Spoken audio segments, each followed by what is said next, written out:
Hi, I'm Katrina Adams, author of Own the Arena, Making a Difference, Getting Ahead, and Succeeding as the Only One, Vice President of the International Tennis Federation, Executive Director of the Harlem Junior Tennis and Education Program, and a global speaker. On today's show, we talk about how the lines are blurred between politics and sport, and what that can teach us about being in leadership. When you've been at the top of your game in sports, whether it's in the boardroom or in the office or in the field or on the court, you'll learn how to own your arena.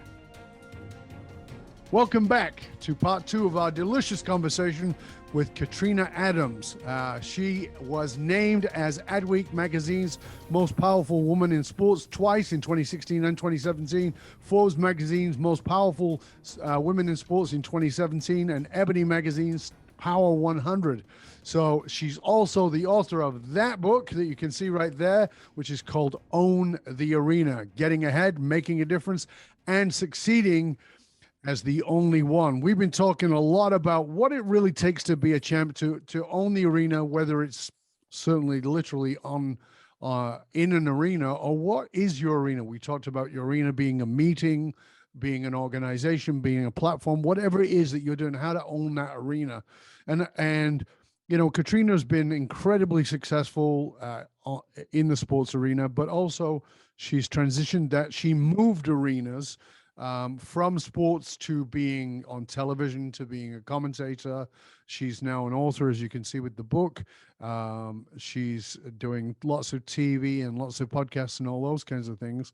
And so there's a lot going on. And one of the challenges of leadership, is particularly for when I'm working with multi-generational families, is that a founder might start a business and it might be looking to transition, but the holdup is that the founder can't give up their position because they feel like they own that arena and they've not considered what the next arena is.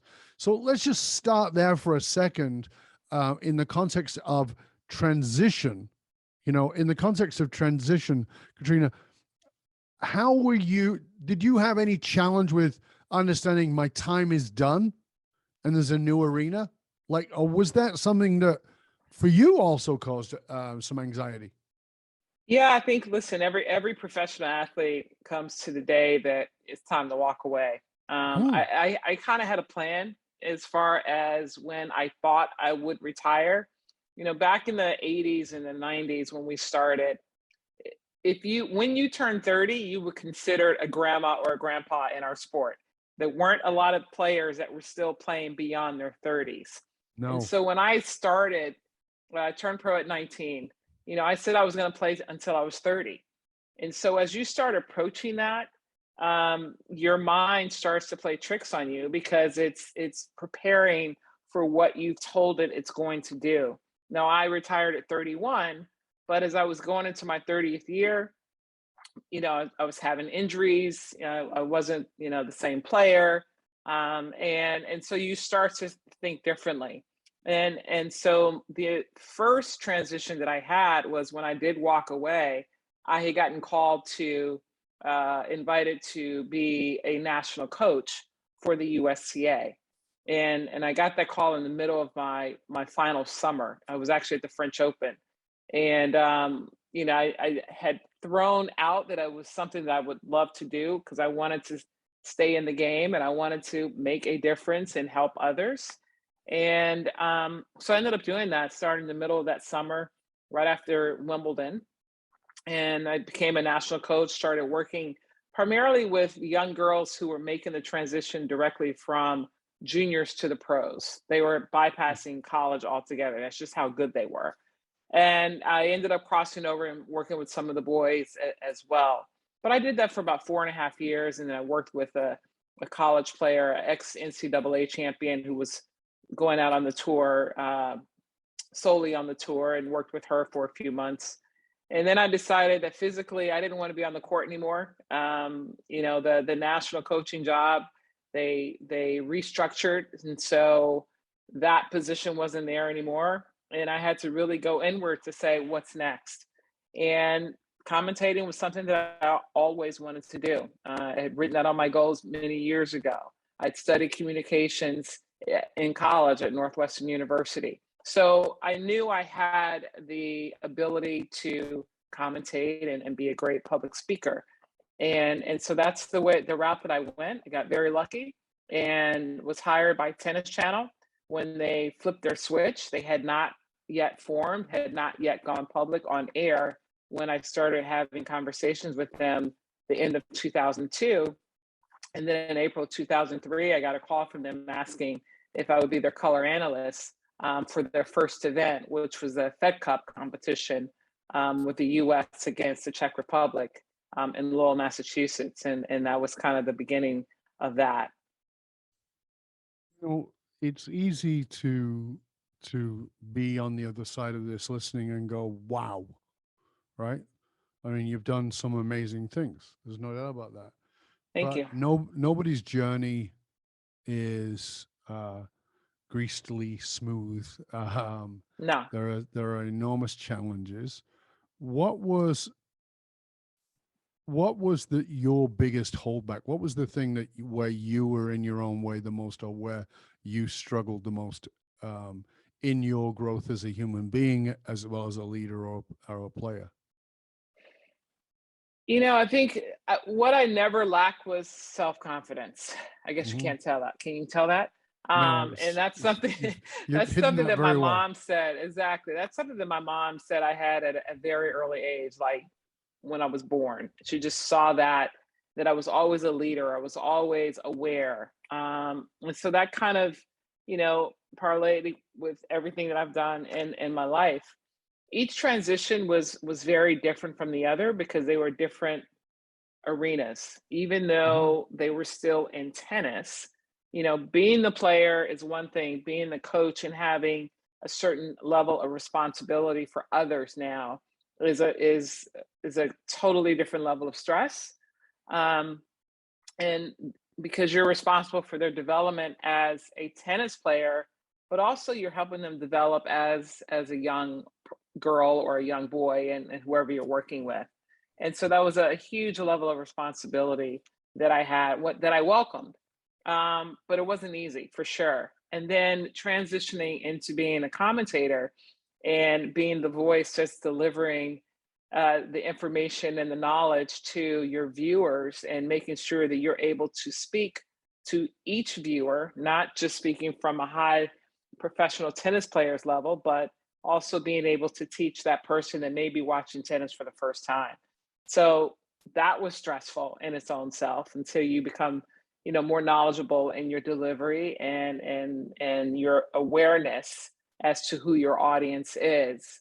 And then I started to transition over into the organization or the business side of the sport when I became the executive director of the Harlem Junior Tennis and Education Program, youth program based here in Harlem, where we're mostly working with underserved youth and giving them an opportunity to use tennis as a vehicle to earn a college scholarship, whether it's through tennis or academics. And then transitioning into my roles and board positions at the USTA and ultimately rising to be the president, chairman, and CEO of the USTA. And so each transition was very different. It was very new to me. And so it's understanding, okay, who am I? What am I bringing to the table? Who are my supporters? Who am I surrounding myself with? And where am I gaining this strength and knowledge to continue to grow and develop, but be the leader that I need to be in all these different spaces?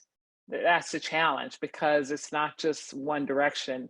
There were multiple directions. My life, I say, is splintered out, if you will, like a Of course. spoke. But the reason I'm asking you about the where were you blocking yourself? Where were you in your own way? Where was the struggle? Is because you know this probably better than most people, but 35% in a research in the last year or two, 35% of elite athletes talked about suffering some kind of a mental crisis. I mean, we had Simone Biles in in Tokyo, and she walked away. I mean, everybody was stunned by that. She was, destined for gold. We've had in Tokyo, that was, and then we had Michael Phelps also. He talked about having what he called post-Olympic depression, which I've certainly spoken and actually worked with some athletes around that. And then earlier you talked about the French Open. You had Naomi Osaka, and she's talked about her mental health. Yeah. So talk to us about that. That's why I asked you about the struggles, because Yeah. I think it's easy to assume that you're there and that it's always been easy for you, and it's not that way. No, it hasn't been easy. I mean, in each transition, I mean, obviously, when you're stepping away from one arena and going into the other, there's a gap, and you're trying to figure out, as I said, you're trying to figure out who you are and where it is you want to go. And that's part of either allowing yourself to go into a deep hole of depression because you're no longer in this arena, or you pump yourself up to go to the next one. Each of these athletes that you mentioned, they're all in individual sports, and we as individual athletes push ourselves more than anyone else, because we know it's incumbent on us to perform.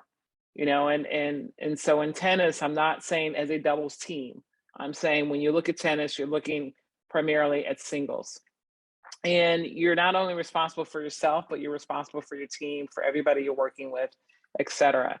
And when you get to a certain level and you're the best, you want more from yourself. So you have the pressures of not only just staying there, but you want to add to your success. So you started off with Simone Biles, who is probably the greatest, gymnast athlete ever. And when you look at what she did in 2016 to try to match that in 2020, 2021, her coaches probably pushed her to these limits because she's just a beast when it comes to her physical strength and ability, and her mentality of going more and more and more and more, which she spun out of control for her, and got the twisties. Yep. And for Michael Phelps, the same thing, from being on this high from all these Olympic gold medals and medals as a whole, and then not having that, you're trying to reassess where you're going next. And for Naomi Osaka, in the tennis world, her pressures were in the media. She's not that outspoken person, or that self-confident person in front of the media or in large audiences. She's a wonderful individual having a conversation one-on-one. She's funny, she's insightful, she's this, she's that. But there are pressures there. And then you're looking at, for someone like her, who's multicultural, and she's got that pulling at her. And so those are challenges, and not so those are just three of thousands of athletes, elite athletes, and they are in the forefront, because in the foremind right now, because it's more recent. But you can go back to Marty Fish, another tennis player who had his anxiety issues at the top of his game, and other athletes who have begun to come out in our sport. We are testing ourselves on a daily basis as an elite athlete to Yeah. be the very best, and we have to push through aches and pains and soreness and tired, being tired and not wanting to have to deal with it today. But yet I have to go out and perform, not only perform for myself, but I have to go out and perform for my sponsors, my supporters, my fans, yada yada yada. Those are pressures that a lot of people don't realize really exists. And they say, oh, they're spoiled, they're this, look at all the money they're making. Well, there's a price that comes with that. And whether it's in sport or it's in business, there's a price of being a leader. These are all leaders in their sport. These are all role models in their sport. And so they have to make sure that they show up every single day, because they're not just representing themselves, they're actually representing their entire sport, because they want other athletes, other young boys and girls, to get into their sport, to be like them, I want to be like Naomi, I want to be like Simone, I want to be like Michael, and so forth and so on. I mean, so you've got on one side of it, you've got the, like you talked about, the enormous amounts of pressure that I don't think anybody can actually comprehend unless you've played at that level in something, right? The pressure is insane. Like I said, I work with some of these athletes, and it's just like it's beyond comprehension for people. And then, you know, there was a time when you were an athlete and you had a private life.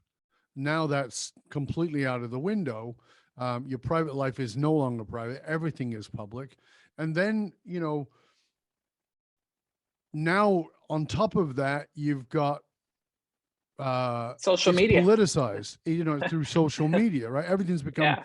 political. So, you know, back in the day, you know, I'm old enough to remember, you know, Billie Jean King and Martina, and talking about being gay was like, you can't say that, you know, and you know, and that they were gay athletes was crazy, you know, to even consider mentioning that.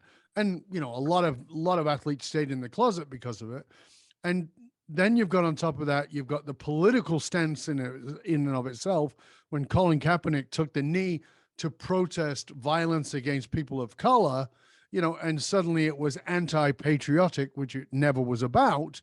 But you know, now he had to deal with that, and his whole everything he'd worked for in his sports career was suddenly a trapdoor opened that was a political trapdoor. And then you've got Peng Shuai and you know what's happening with her, the tennis player, the Chinese tennis player, and not being able to say what's really happening and what is.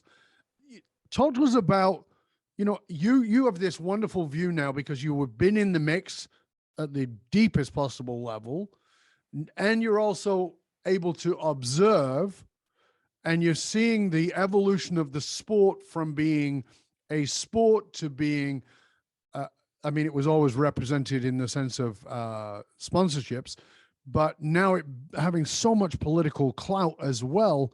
What are you noticing there? What can we learn from that? Well, I think at the end of the day, we have to recognize that it's business, right? So sport is business, Mm-hmm. and all the issues that you just relayed or referenced, you know, yeah, it has to do with business and who's calling the shots and whose perspective is what. And so, you know, you mentioned Colin Kaepernick and what that grew into be something that was the antithesis of his purpose. You know, he has a documentary out, and I recommend everyone watch it because you'll get to understand why he is who he is and how he Mm-hmm. got there. And you'll get to understand, you know, about several other athletes that are or individuals that have the same life's experiences. But sport is also a huge platform that is used to be able to express our views, and it should be an opportunity to bring to light issues that people are sweeping under the rug because they don't want to deal with it. You know, making people uncomfortable now is the most popular thing, right? No one likes to be uncomfortable, and in order for us to surpass and get past things, you have to be uncomfortable in learning something new and being able to recognize what that message is. And so when we look at, you know, the political situation in China with Peng Shuai, no one really knows. Only she knows Mm-hmm. what transpired and what's going on and what has happened over there, and perhaps the accused. But there are a lot of assumptions that are going on, and we can Yeah. only assume what is happening or what has happened. And you know, even today there was something that was new that came out that she's okay, and you know, and that she never wrote that. Well, who did? You know, so it's in who are you going to believe at this stage, 2 months later, or 6 weeks later? And so I think when you are a leader in any business, whether it's sport, whether it's law, whether it's marketing, whatever that might be, you know, there's an old saying that image is everything. Well, we have to make sure that what we're speaking truly represents who we are and understand what the ramifications or the backlash might be in regards to what you're saying, or particularly in particular what you're putting out on social media. Social media can be the kiss of death for a lot of people, and because you're voicing your opinion, and we should be able to voice our opinion, but there's still people that are sitting back and they're just going through and they're trying to find that one slip up in their mind that, one, makes you human, but doesn't perhaps represent who they think you are. And we Right. shouldn't be judged that way as individuals. I mean, people should be able to speak their mind and speak their opinion. It doesn't make them a lesser leader or a lesser employee of the business because they view something different over here that has nothing to do with them doing their job right. And we have to find that fine line as to what's acceptable and what's not acceptable. Yeah, and part of the challenge that I see is that we very much as a society hold people to a one-dimensional reality, meaning you're a tennis player, you're a football player, you're a movie star, you're a singer, you're a politician, and people are not one thing. They're complexities. There's all kinds of complexities to them, and you can, I know people who've stopped listening to a certain musician because that musician is a Donald Trump fan, and I'm like, did his music change? And they're like, no. Then what the hell are you doing? Like, who cares, right? If you don't agree with Rodney and his going to North Korea, okay, but did you enjoy him as a basketball player? Yeah, well, what's that got to do with it? Like, I think we lock people into single dimensions, and because of that, we also then overestimate. And what I mean by that is, I think that when someone like Simone Biles comes out and speaks, my first question is, how old is this human being? Like, can you imagine living at that level of pressure and you're 50? Like, you're double her age and you're 50 and you're like, you couldn't do that. So now you're giving her crap because she collapsed under the pressure.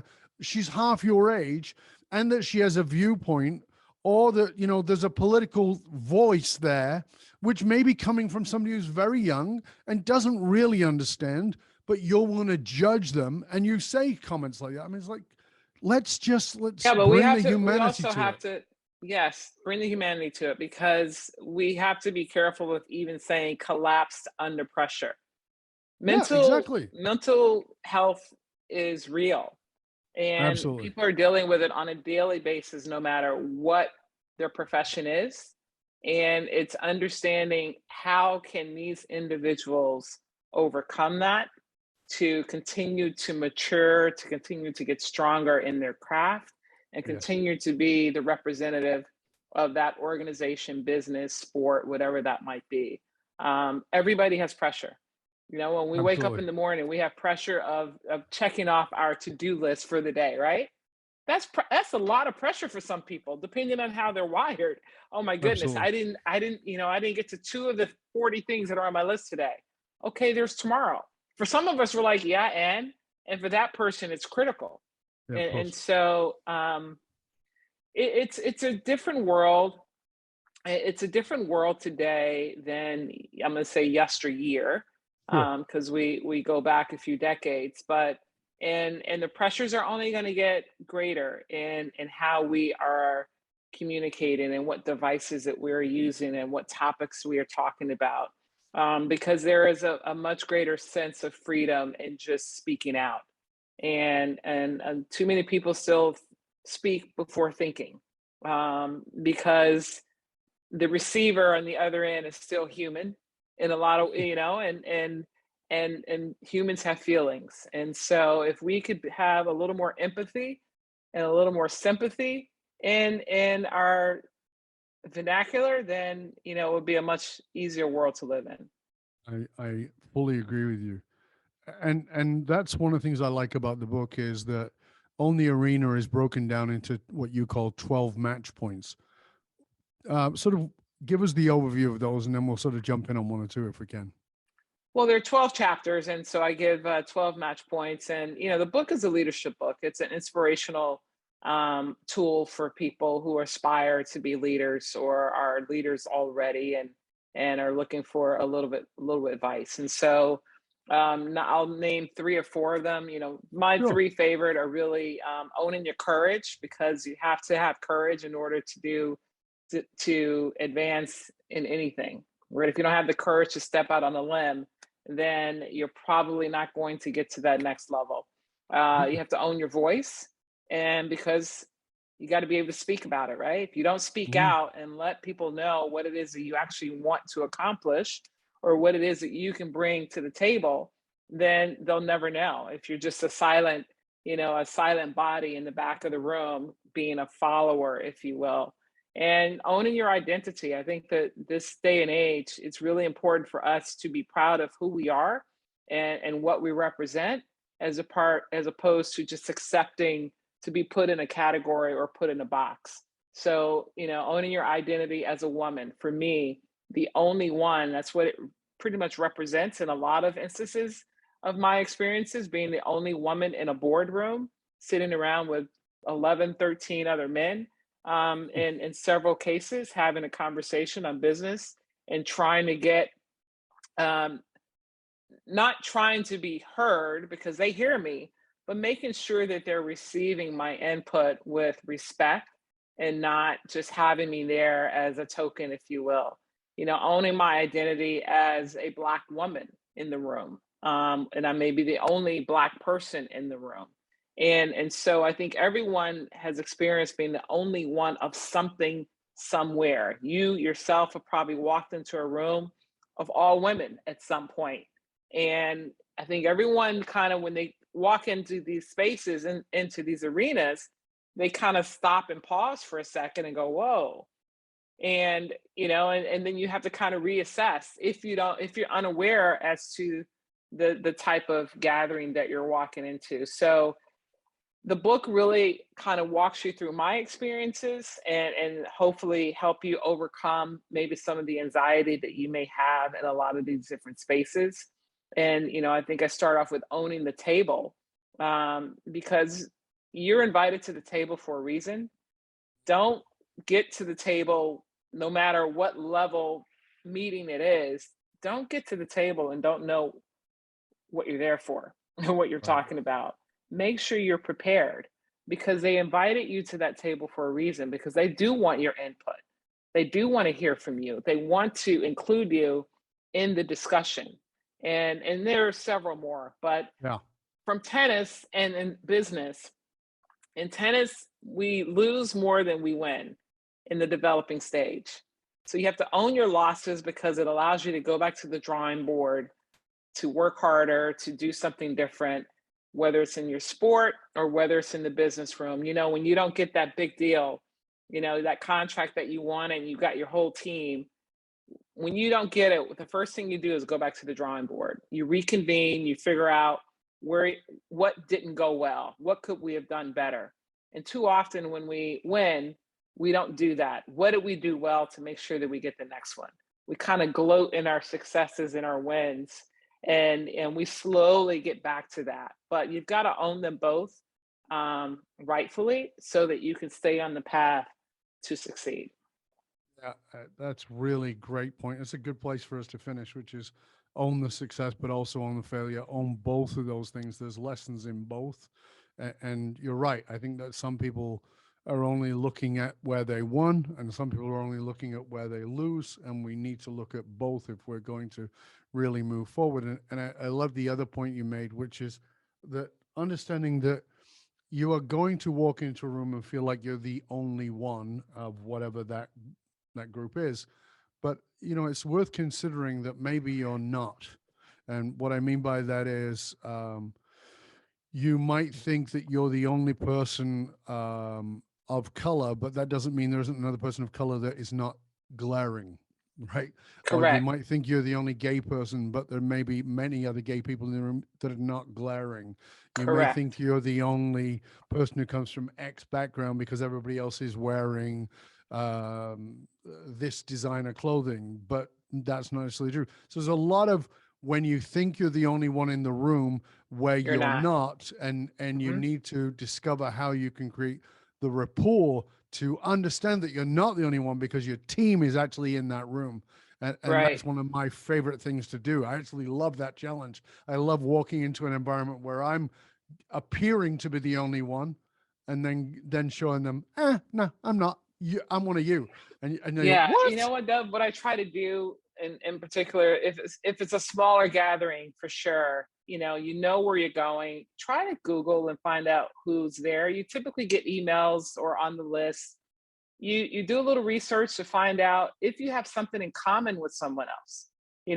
For me, it's like, oh, do they play tennis? If I'm in a non-tennis environment, oh, do they play tennis? Oh, did they go to Northwestern? Oh, do they play golf? Things that you can kind of start with and says, oh, I understand that you're a golfer. I understand that your son plays tennis.